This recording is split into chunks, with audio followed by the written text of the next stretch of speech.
A-level mathematics. This is chapter 6.4, integrating trigonomic functions. Now we're going to use the circle from last section. Now, okay, integration is different than derivatives, where integration goes the opposite way around. So the integration of cosine will give me sine. The integration of sine gives me negative cosine. Negative cosine gives me negative sine, where negative sine gives me positive cosine.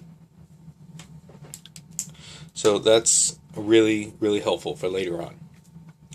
Alright, so we're going to find the area under the curve of the graph y equals sine 2x plus pi over 3 from 0 to the first point in which that the graph cuts to the positive x-axis.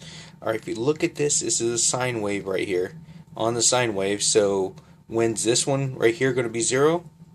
Okay, when's this one going to be equal to 0? It's going to be right here at pi over 3. Because we know sine actually starts at, it starts at 0. It starts at 0 and it goes up, down, and around. But because this has a shift in it, this one's actually going to shift pi over 3. So that's going to be my first point that I have right there. So my integration is going to look like this. It's going to integrate my sine of 2x plus pi over 3 dx, and we're going to do it from, it says right here, 0 to pi over 3. Okay, because of my shift on the sine wave. Okay, so now we have my problem set up. So now I could actually set this and go ahead and start doing this. So let's go ahead. We're going to do the integrating of this right here. So start with integrating this part, and we're going to go with, so from here I'm going to end up with, let's see, this is going to give me 1/2. So I get 1/2. So that gets the 1/2 from right there, and integration of sine gives me negative cosine. So I'm going to have a, let's see, negative cosine of my 2x plus pi over 3. Okay, and that's going to go from 0, pi over 3. Now we can go ahead and plug this in. If you notice, there's no k because I'm integrating from this place right here from there to there. So right here I'm going to have negative 1/2 cosine of 2 pi over 3, like that. Okay, and ooh, snap. No. Okay, right here, cosine, and I forgot my pi over 3. There we go. Okay, so 2 times pi over 3 plus pi over 3. So all I'm doing is plugging in the pi over 3 for that x, and then I'm going to subtract the next one. So minus, so I have a negative 1/2, so it's going to be, let me see, negative 1/2 times cosine of 2 times 0 plus pi over 3, right there, like that. Okay, so together I get 2 pi over 3 plus pi over 3 is going to give me negative 1/2 cosine. So 2 pi over 3 plus pi over 3 is 3 pi over 3, which is pi minus, let's see, it's going to become a plus sign here because I have a minus and a negative, so that's going to be a plus, my 1/2. And right here, that's going to be 0. 0 plus pi over 3, that's cosine at pi over 3. So from here, let's take a look. My unit circle, we know that cosine at pi over 3 should be 1/2, I believe. So it's going to be cosine at pi is going to be, let me see, it goes all the way around right here. That's going to be negative 1. So it's going to be negative 1/2 times negative 1 plus 1/2 times, and cosine pi over 3 is going to be 1/2. Okay, so let me see. This is going to give me a positive 1/2, and it's going to give me positive 1/4, which my total answer is going to be 3/4. So the area under the curve from this equation right here, from 0 to the pi over 3, is going to be 3/4, whatever 3/4 my unit is.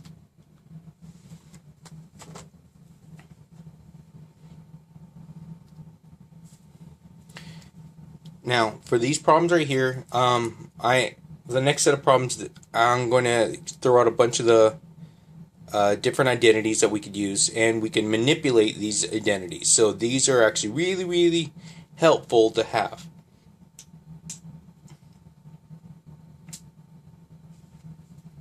So I'll give you a moment on this. Don't fast forward through this. I am just giving you a moment to actually read through it at least once. If you need to copy it, then go ahead, pause the video, but so you can at least read through it. So this actually came from chapter 5, and we're going to do some substitutioning here because there's certain things that we cannot take integrals of yet. Certain things that we can't do integrals of is if I'm having two things multiplied or a square. So a square is actually sine x times sine x, and so we can't do that one yet. And so if there is a multiplication in between the two, we're not ready for that. But or if it just said sine cosine, yeah, that one also is one that we could not do yet. But we will get to that point. So right here for 6.4.2, so let R be the region under the graph y equals sine squared over the interval of 0 to pi. We're going to find the area under this, then we're going to do the volume of the revolution formed by rotating R around the x-axis. Now, for this one right here, I'm going to have the interval for this, so it's going to be from 0 to pi, 0, pi, right here, and we're going to have sine squared x dx. But since we're not ready to do the sine squared yet, because it's sine times sine, we're not ready for that. So I'm going to go ahead and use substitution, and I'm going to find something where sine squared is equal to. So I'm going to go off to the side, and I'm going to write it out. So 2 sine squared a is equal to 1 minus cosine of 2a. Now, to get sine squared by itself, I'm going to divide both sides by 2. So sine squared a is equal to 1/2 minus cosine of 2a over 2. So now I could actually substitute this, and I no longer have the square right there. I could deal with the double angle, but I can't deal with the square yet. So let's go ahead. I'm going to substitute that. So it's going to be still integral 0 to pi, and the sine squared, I'm going to have 1/2 minus cosine 2, and we're using x, 2x over 2 dx. Okay, I could actually go ahead and do this one here. So now the integral of this one, so I'm going to start off with, this is going to give me x, so 1/2 x. Okay, and this one right here, this is going to be 1/4, so it's going to be negative cosine. So negative cosine actually turns into, let me see, negative cosine is over here, so negative cosine goes down, so that's negative sine. So it's going to be negative 1/4 sine 2x, and that's going to go from 0 to pi.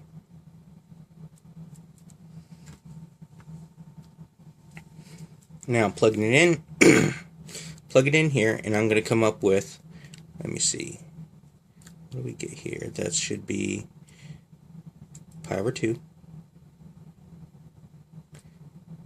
and over here it's going to be minus 1/4 sine. Now if I plug it in pi here, this is going to be 4 pi. 4 pi.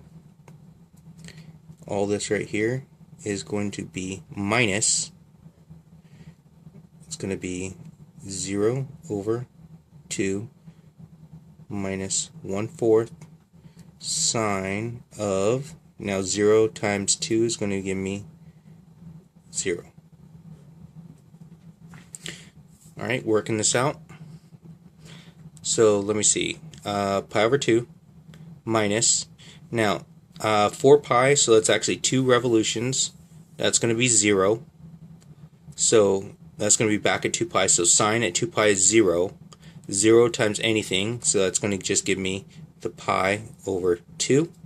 All that right there gives me pi over 2 minus, that's going to go away, so that's 0. Now the sine at 0 is also going to be 0. So let me see, that's 0 and that's 0, so minus 0, so my answer is just going to be pi over 2.